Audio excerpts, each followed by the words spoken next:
Minister of Emergency Management and Climate Readiness here in the territories of the Musqueam, the Squamish, and the Tsleil-Waututh peoples. I'm joined virtually by my colleague Nathan Cullen, Minister of Water, Land, and Resource Stewardship. Today we will share an update on the current wildfire and drought situation here in British Columbia. As of noon today, there are currently 356 wildfires burning, with 9 starts in just the last 24 hours and 2 fires of note. While we have seen progress on several fronts, much of the province still remains extremely dry and the fire situation is active. Thank you so much. This is particularly true in the north, where hot weather and a lack of rain is increasing wildfire activity once more. The southern half of British Columbia has seen more seasonal temperatures and even some recent storms. These thunder and lightning storms came with rain, helping to prevent new wildfire starts in those areas. There is also good news on a few of the most difficult fires that we faced this season.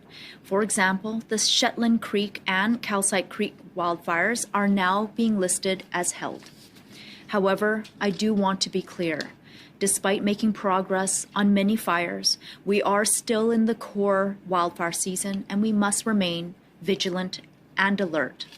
Ongoing drought and the continued potential for lightning mean that conditions can change rapidly, even with the rain and the cooler temperatures that we've seen in many areas. Currently, there are approximately 18 properties under evacuation order due to wildfires and approximately 1,600 properties on evacuation alert. The weather has certainly played a role in reducing wildfire threat to communities, as has the extraordinary work and dedication of the BC Wildfire Service firefighters. Over the past several weeks and really throughout the entire year, they have done an incredible job managing the wildfire situation here in British Columbia. With our vast forests and prolonged drought, they have had a challenging job and they continue to rise to the occasion. When wildfires are burning near communities, it is a relief to see planes soaring overhead, scooping water from lakes, and taking the fight directly to the flames. But what we often don't see from the comfort of our communities are the grueling hours that firefighters put in, often in extreme heat and harsh conditions, tirelessly building fire lines on the ground. Our firefighters, with supporting municipal fire crews and the personnel that we bring from other parts of Canada and internationally, are among the best in the world. They do this job because they care. They care about making a difference, about protecting communities, their neighbors, and the environment. And we are so incredibly grateful for them. This week, we are saying goodbye to some of the Australian and New Zealand crews that have provided so much assistance this year. I want to thank them for their tremendous work and wish them a safe journey home. While these crews are departing, there are still many national and international personnel assisting BC Wildfire Service crew members on fires here in British Columbia. This includes 2 other crews from Australia, as well as people from Alaska, Ontario, Quebec, Yukon, and the Northwest Territories. While evacuation numbers are low and the southern half of the province is seeing some current relief, we are again still very much in the core wildfire season. And we have seen before how quickly conditions can change. Exactly 1 year ago, devastating wildfires swept through several Okanagan communities, forcing mass evacuations in West Kelowna and in the Shuswap.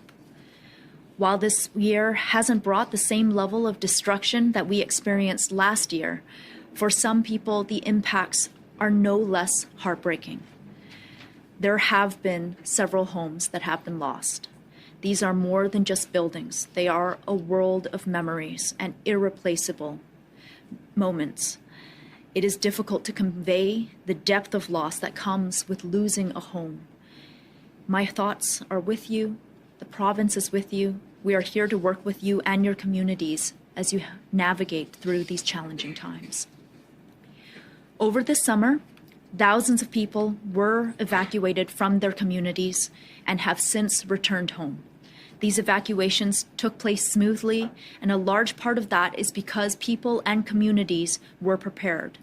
People have done an incredible job of having plans in place, and whether that's with their household evacuation plan, packing and preparing grab-and-go bags, or fire-smarting their home. When we are all on the same page, it reduces so much worry for people. It reduces worry for emergency personnel, communities, and firefighters during what can be an extremely intense time, and it allows them to focus on keeping us safe.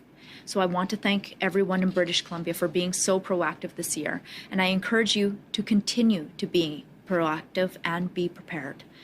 The province has a number of tools available to help people be prepared, including the Emergency Ready Planner, which helps people create a household emergency plan. Visit preparedbc.ca/emergency-ready to create yours today. To help people keep safe and informed during emergencies, we also recently announced more than $900,000 to support 22 additional communities in improving their emergency evacuation route and public notification plans. Public notification planning and ensuring that the best evacuation routes are accessible to them is key to facilitating smooth and efficient evacuations. This funding provides communities with the resources that they need to identify available routes, capacity, and methods of evacuations. It will also be used to strengthen local emergency alerting so that people can have better access to critical evacuation information when they need it. I'd like to extend my gratitude to every one of these communities that is undertaking this important work, and to all communities that continue to go above and beyond to prepare for emergencies and support people during times of crisis. When evacuations do take place, emergency support services are available to people that need help meeting basic necessities, such as accommodation, food, clothing, and other incidentals. People can be connected to emergency support services by visiting a reception center and can find those locations written on each evacuation order. Information on all evacuation orders and alerts is amplified online at emergencyinfobc.ca. Additionally, during large-scale evacuations, people can log on to ess.gov.bc.ca to receive Interact e-transfers, those supports virtually. To be eligible for virtual emergency support services, people must create an online ESS profile and authenticate it with their BC Services app. This process can take some time, and that is why, as an additional layer of preparedness, I'm encouraging people to create an ESS profile today before there is an emergency. Registering for an ESS profile can be done by visiting ess.gov.bc.ca. As we continue to navigate the wildfire season, I want to again remind people that cooperation and preparedness are our greatest tools. Your efforts, whether it's getting insurance, creating a plan, protecting your home, or being ready to evacuate, those make a real difference. Thank you. I'd now like to pass it on to Minister Cullen. Thank you very much, Minister Ma, and thank you for your consistent and steady leadership in what are often very difficult circumstances. I want to speak to a couple of important things, particularly towards drought and our responses to the drought situation across British Columbia, as well as an update on the Chilcotin slide and our efforts to make sure that we're ready to recover salmon in the case of some urgency there. Excuse me.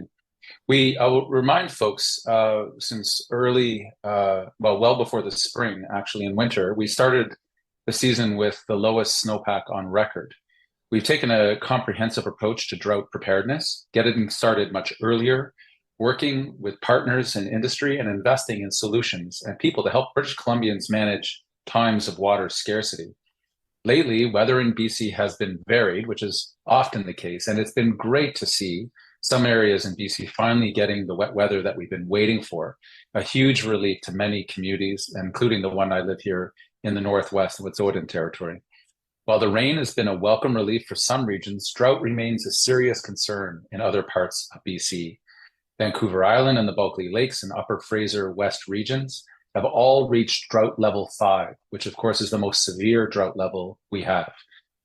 A little more than a quarter of British Columbia is at drought level 4, and 21% sits at drought level 3, putting strain on ecosystems, aquifers, and local communities right across the province. Communities in BC have shown an incredible resilience in adapting to both the dry conditions and the recent rains. Conservation is still critical. Even with this rainfall in many communities, drought conditions still persist and put a strain on those local water resources.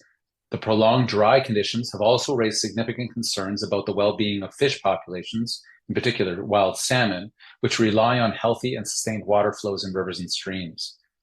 Voluntarily reducing and conserving water can play a critical role in maintaining those stream flows.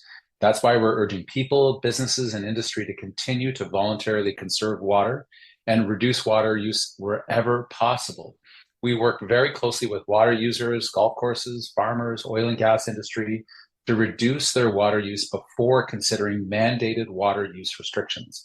And we're asking the public, each and every citizen, to help in any way they can, because every drop counts. Reducing your own water use and respecting any water restrictions put in place by your local government or First Nations is critical for ensuring the sustainability of our watersheds. I encourage everyone to visit gov.bc.ca/drought to learn how you can reduce your own water use. Now, temporary protection orders. As drought conditions persist, temporary orders may be considered for watersheds where vulnerable fish populations are at risk. In previous years, we've seen temporary orders implemented for the Salmon River, Bessette Creek, Cooksalla, and Solom River. Fish in these watersheds are known to be particularly vulnerable to drought conditions each and almost every year. Issuing water use restrictions is not something that we as a government or I as minister take lightly. Decisions are based on science, local input and knowledge, and a careful analysis of the socioeconomic impacts. This approach ensures that the needs of the environment are balanced with those of industry, water users, and our communities. Temporary protection orders are only ever employed as a last resort to avoid significant or irreversible harm to aquatic ecosystems, and when voluntary efforts to reduce water have been unsuccessful in recovering those water flows. Drought affects the supply and quality of water we need to drink, grow our food, and keep our fish, animals, and the environment healthy. To support people, communities, and industry, and wildlife throughout drought conditions, your government has taken action to provide funding for community emergency response, agriculture, water infrastructure, watershed security, and fisheries protection. Just a few examples: almost $370 million on Community Emergency Preparedness Fund, $100 million in the Watershed Security Fund, $15 million to support the Pacific Salmon Foundation and the First Nations Fisheries Council, and much more. We've also supported farmers and ranchers, who are those that often face the toughest challenges when it comes to drought. Your government is committed to supporting our food producers as they navigate significant challenges to secure water for animals, crops, and feed due to drought. That's why we put more than $100 million into the Agriculture Water Infrastructure Program to help BC farmers with education and tools to better manage, collect, and store water on the land. A quick update on the Chilcotin landslide recovery. The slide posed significant risks to public safety and to local ecosystems. British Columbians should be proud and reassured that while we experienced an historic landslide, we were able to get through it thanks to the tireless coordinated efforts across all government staff, First Nations, local government, the Department of Fisheries and Oceans, and specialists that we were able to bring in. We responded to the landslide by bringing together traditional knowledge and modern technology, including LiDAR, to understand what was going on each step of the way. Keeping people safe and supporting communities along the Chilcotin and Fraser rivers have been and continue to be our top priority. Yet we're not 100% out of the woods yet. We remain vigilant and continue to monitor both the water turbidity in both of those rivers, as shown through how quickly the highly coordinated response to the landslide kicked into gear. We know we have the right people in place to respond in case there's any other further slides due to slope instability. Safeguarding vital fish populations has been a key focus of this work. Our immediate interest is monitoring the amount of sediment in the Chilcotin Fraser rivers to make sure that it does not create a new challenge for salmon as they migrate, which they are right now. BC and the Department of Fisheries and Oceans are keeping an eye on salmon and their ability to move into the Chilcotin Fraser and are prepared to work together to take additional actions to support salmon migration if necessary. We've been working with local First Nations, the Upper Fraser Fisheries Conservation Alliance, the Lower Fisheries Alliance, First Nations Fisheries Council, and the DFO to make sure that fish expertise has been brought together and connected. We are proud to support the task force set up by the Chilcotin National Government. The government has established sonar monitoring to track when and how well fish are passing through the site. Tracking of the peak flow down the lower Fraser is ongoing to help inform First Nations fisheries decisions, as well as angling safety considerations. I want to thank, again, the many people, First Nations government, local government, specialists, hydrologists, and others who have worked day and night over the past couple of weeks to keep us safe. I'd also like to thank British Columbians for your ongoing resilience in the face of drought and other climate change-related emergencies and impacts on our province. During these challenging times, it's been heartening to see British Columbians pull together and take care of one another. Thank you very much. Thank you so much, Minister Cullen. We now have time for questions. Joining us virtually include Ian Cunnings, Senior Director of Regional Operations with the Ministry of Emergency Management and Climate Readiness, Forrest Tower, Manager of Communications and Engagement with the BC Wildfire Service, Connie Chapman, Executive Director of Water Management with the Ministry of Water, Lands and Resource Stewardship, and Jeremy Oaten, Deputy Director of Emergency Management with the Ministry of Agriculture and Food. Thank you, Minister. You got just a moment. Mercury? Yeah, just a moment. It looks like we lost Mercury, the feed line. Okay. We'll just take a moment. It sounds like we've lost the folks on the journalists on the line. Yeah. Okay. Moment, please. Just a moment. We are connecting to the journalist on the line again.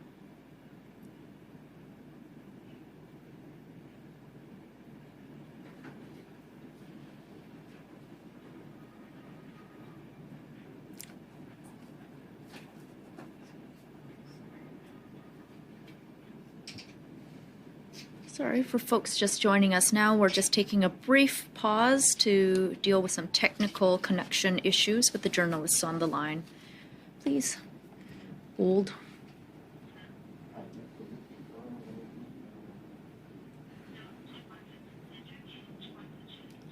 Yes, it's a 70767.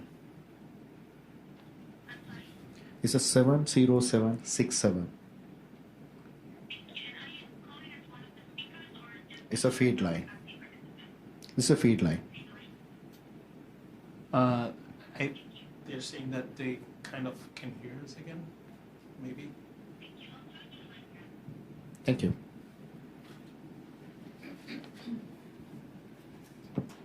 Mercury, can you hear us again? Yes, all good. Thank you. Let's, for the media on the phone, now that you are back, welcome back. If you have a question, please come off speakerphone or Bluetooth. Take your phone off mute. You are not audible until your name is called. And then press *1 to enter the queue for a question and a follow-up. For media in the room, please line up at the microphone on the left side of the room.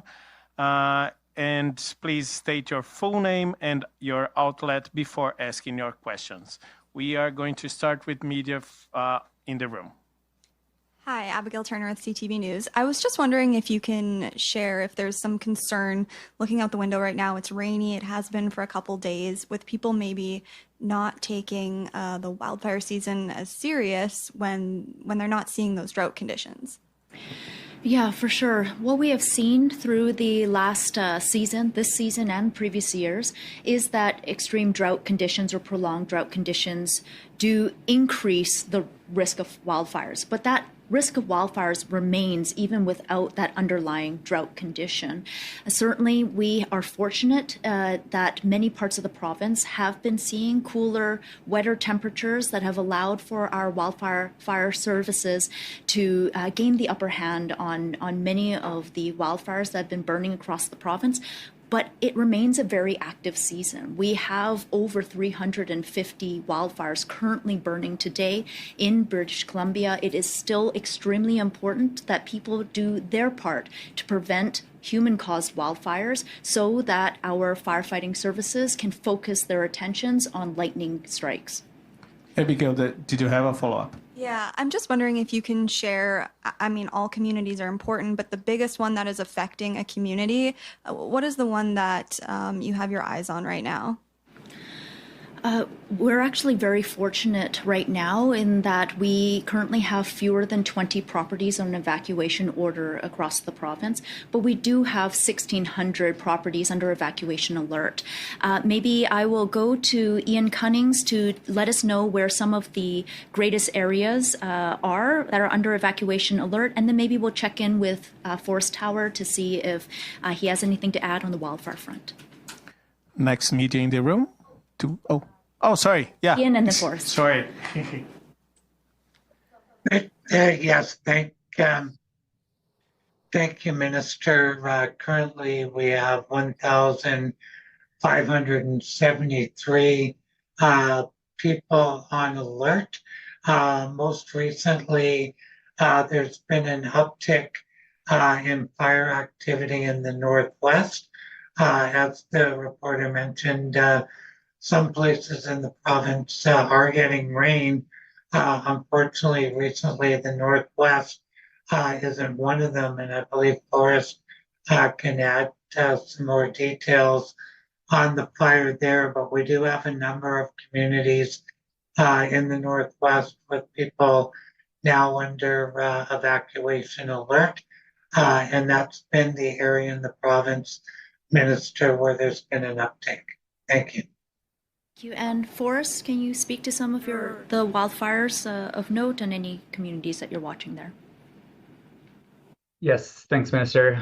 In general, I think, as has been mentioned, we're pretty fortunate with the weather conditions that we have been experiencing, where we are given the ability to get a large number of what were wildfires of note into being held or under control status. So primarily in the Southeast Fire Center, there's been a ton of good work there. And so while we do still have obviously lots of work ahead of us, there is a recent trend into getting some of those fires more appropriately controlled. The fire that is in the Northwest Fire Center, the Coria Creek fire, is I believe what is being referred. And so on that fire, there is still some potential, I would say, in terms of increased wildfire activity, as we are seeing less precipitation and some more warmer and windier conditions, primarily throughout the Northwest and Prince George Fire Center. So in general, I would say we are in a much different place than we were last season going into the fall. We have a lot of fire on the landscape. However, a lot of those fires are much smaller compared to what they were last year. And so as we get into what we're now seeing on a lot of our fires into that mop-up phase, there may still be a fire that is being held or under control, which would have some alerts associated with it potentially. But the size of the fires being much smaller this year really diminishes how much work and effort is needed to bring those fires into full containment and then into an out status. So lots of work ahead of us. We still have, over 1,000 people out there in terms of direct firefighters, and then, 1,000 plus beyond that in terms of support staff. So we're still definitely, in fire season, and that's going to be the case for a while, but we are getting a bit of a break in terms of what weather looks to be continuing into the next couple of weeks here in terms of more seasonal temperatures and precipitation. Thank you. Next. Hi there. I'm Jennifer Palma with Global News. I'm just wondering, to pick up sort of where Forrest was there, how are you preparing for next year already? I'm sure you're looking towards that. Will there be increased, I guess, cleaning of the forest, if you will, picking up any materials that are dry, etc.? Any update like that? Yeah. So I'll I'll start and then see if Forrest wants to add anything further that I don't pick up here. But the work to enhance our ability to fight fires really began in earnest since last summer with the launching of the Premier's Expert Task Force on Emergencies. That task force on emergencies, which included experts in a variety of from a variety of communities and a variety of experiences, traveled the province to speak with communities about what did or didn't work during the 2023 wildfire season, which was, of course, largely considered the worst wildfire season on record for British Columbia. They produced a number of recommendations, including enhancing wildfire recruitment, increased focus on local knowledge and Indigenous knowledge and incorporating that into the work, boosting firefighting equipment inventories, access to aircraft. So we actually contract access to aircraft in a much more substantial way than we have in previous years. And we're also building a dedicated wildfire training and education center over at Thompson Rivers University. There's also further a wildfire equipment depot being created in Prince George. So there's a lot of work underway that has been able to support the efforts during the 2024 wildfire season, but a lot of work that is still ongoing as well that we hope to be able to really be able to see the benefit of in future years. I would say that those recommendations are, like I said, ongoing. We've managed to access some of those benefits, but there's more to do. When it comes to enhancing wildfire fighter training and recruitment, that is something that we can continue on going forward. A lot of effort is also being put into managing those fuel loads during the off season, the non-core wildfire season. This year alone, over 60 prescribed burns were planned with local communities and executed. I'm not sure how far through all the 60 of those prescribed burns were through, but we're going to be doing more and more of that into the future. Forrest, is there anything that you wanted to add? Thanks, Minister. Yeah, I think in terms of our prevention work, as the question was sort of focused on, we continue to evolve as an organization, and part of that evolution is a larger emphasis, which has been happening for many years, into that prevention program area. And so that takes a few different angles. One of them is our own, internal to us and what we can do to help other ministries or to help local governments in terms of fuel management planning.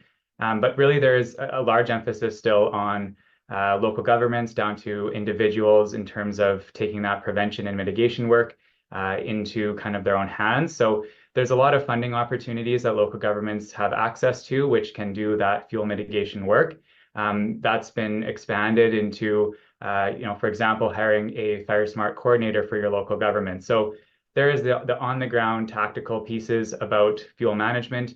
And then there's a whole other breadth of planning and education and awareness that can be taken advantage of in terms of those funding programs I was mentioning. So I'm definitely more than happy to follow up with any more details. There's a lot to it, but maybe I'll just leave it at that for now. And in short, yes, Minister Ma highlighted a lot of good changes and learning that we have taken out of the last few seasons. And so those will continue to happen as we go through the winter and fall.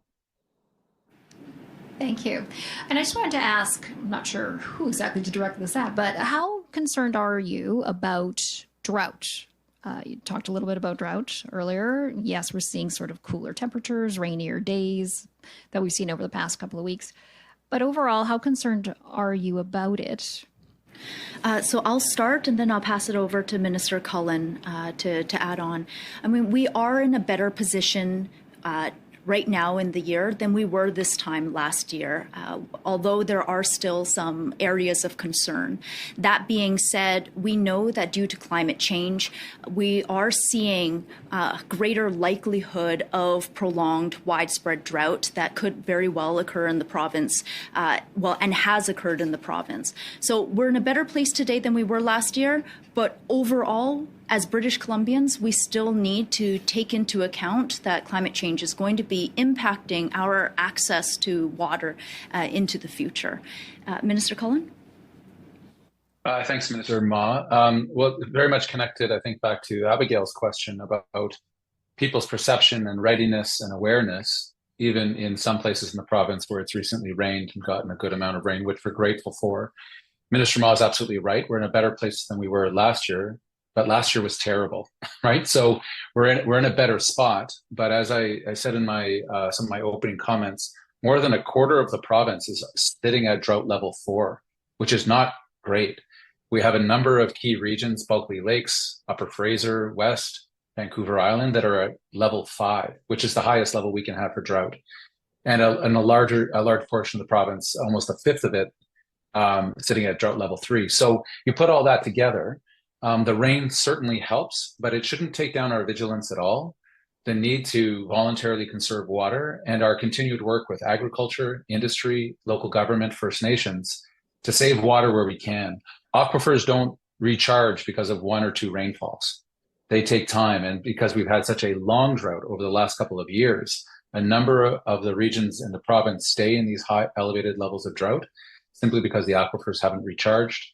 And we are still facing the possibility of restrictions in a number of places in the province. So we need to keep on our game. We need to keep treating water as what it is, which is incredibly precious. And to understand with such a low snowpack, with a couple of years of drought, we're still making up for the lack of precipitation that we've seen in the last 24 months. Now we're going to the phones, starting with Derry Green, Canadian Press. Hi there, it's Gerald Greer from the Canadian Press. I'm wondering if Minister Ma can speak to the contingency funds that were put aside earlier this year. David Eby said that he had put, there was, I think it was $10.6 billion put aside in contingency for the next 3 years, profoundly concerned about the wildfire situation. I'm hoping that you can tell me what it's been like from a budgetary perspective this year as compared to last. Yeah, so I think I caught the question. It was a little bit garbled on my end. In terms of wildfire suppression spending, we have so far spent $483 million to date in this fiscal year on wildfire suppression, compared to this date last year when we had spent $556 million at that point. So we're roughly about 12 to 13% less spend on wildfire suppression this year compared to last. But again, things can change during the rest of the wildfire season. In terms of spending on emergencies, both through the Wildfire Act and the Emergency and Disaster Management Act, government has the statutory authority to spend whatever it takes to deal with emergencies, to fight fires, to support people through evacuations, and to address to work with communities on emergency response. This stands regardless of whether or not funding has actually been budgeted in a fiscal plan or not. So that statutory authority allows for government to spend whatever it takes when it's needed in order to fight emergencies. Derry, did you have a follow-up? Yes, I'm wondering if you can speak to the contrast, the greatest contrast from last year. Were there perhaps important lessons that have been employed in this year's firefight that were learned in previous years that could speak to why we're in a better place at this time compared to last year? Yeah, for sure. I mean, one aspect of our position today compared to last year will, of course, be a little bit of luck and around the weather as well, right? So I do want to acknowledge that that's something that that no government so far is going to be able to control in the way that is not going to be able to control. That being said, we learned a lot of lessons from the 2023 wildfire season, and those lessons were collected and analyzed and basically regurgitated. They were used to develop the recommendations by the Premier's Expert Task Force on Emergencies. Now, the Premier's Expert Task Force on Emergencies, launched by Premier David Eby, took a very specific form. It was not going to be a group of people who locked their doors and developed a report over 18 months and then kind of spat out these recommendations. Rather, the task force went around the province, collected information, and as they were identifying opportunities for improvement, they were actually feeding that information and those recommendations back to ministries in real time so that we could get that work underway, which also meant that we were not waiting 18 months, 2 years for a report before we started the improvements. We were actually doing the improvements while the expert task force was still conducting interviews across the province. The examples of those recommendations were around enhancing wildfire fighting training and recruitment techniques, emphasizing a greater focus on incorporating local knowledge and traditional Indigenous knowledge into the work that we're doing, boosting access to firefighting equipment and aircraft, utilizing new artificial intelligence and technology to help improve wildfire predictions, and also emphasizing the need for greater capacity within our own wildfire service for that kind of predictive skill set. And that work has been underway. That is not a complete list. Those are just some of the highlights. But overall, we have, through the efforts since last summer, been able to ensure that our approach to wildfires is far more proactive. We're much better prepared. We, for instance, requested international resources weeks ahead of when we anticipated we would require it, as opposed to desperately seeking those additional supports when we were in the thick of it. And so a lot of effort has gone into enhancing our preparedness level on wildfire fighting. On the evacuation supports side, we also made many different improvements. We enhanced emergency support services, learning from the experience of the Central Okanagan when we had mass evacuations that resulted in people waiting literally days to access emergency support services.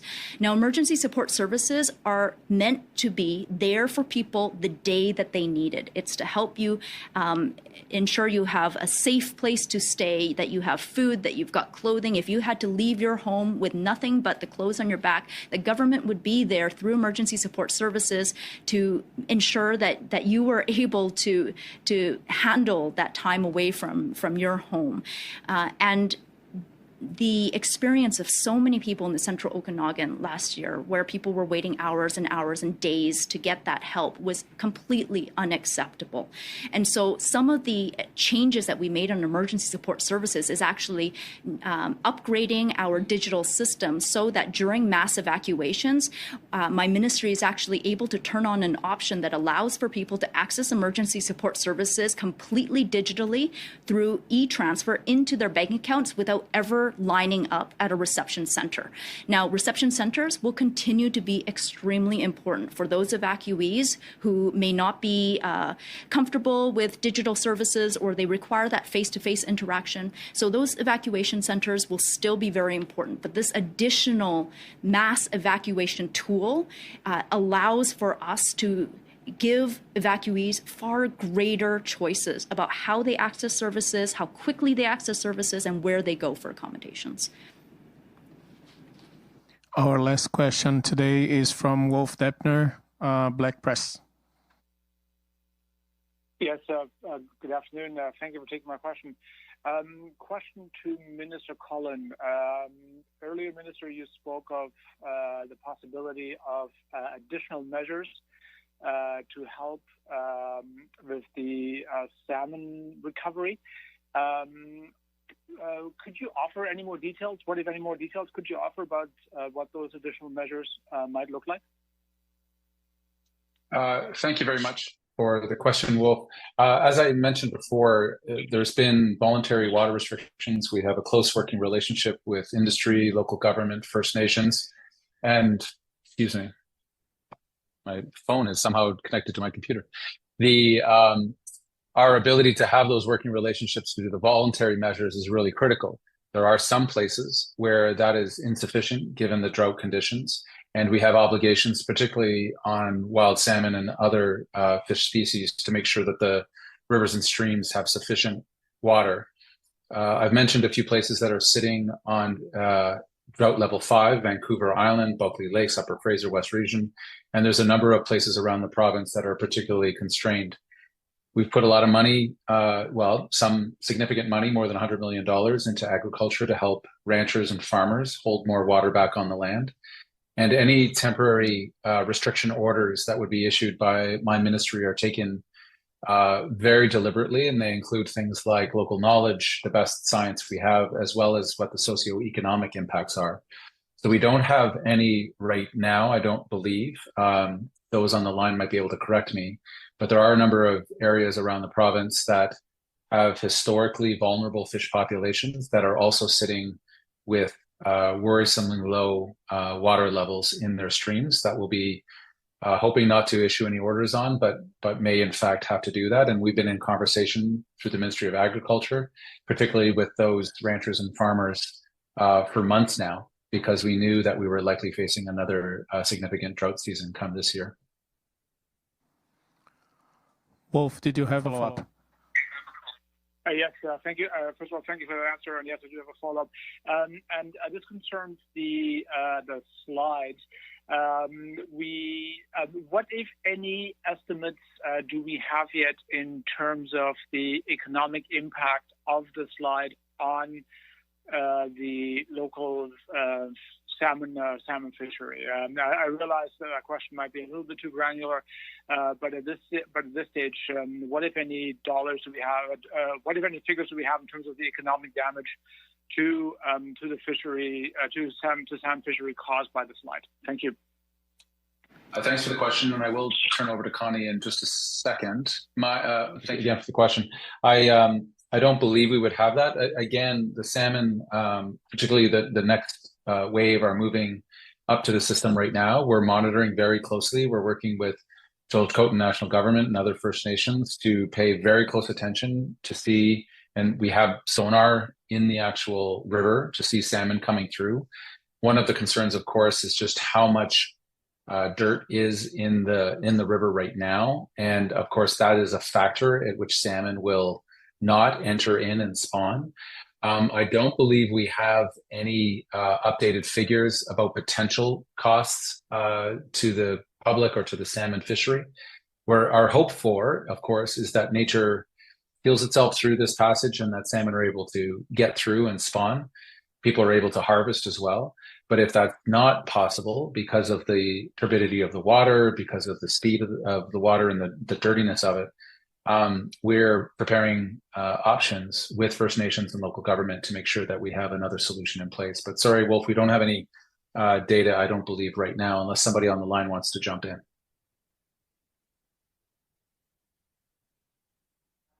Yeah, I think you got it. So that's all the questions we have for today. Thanks everyone for joining in, and have a good afternoon.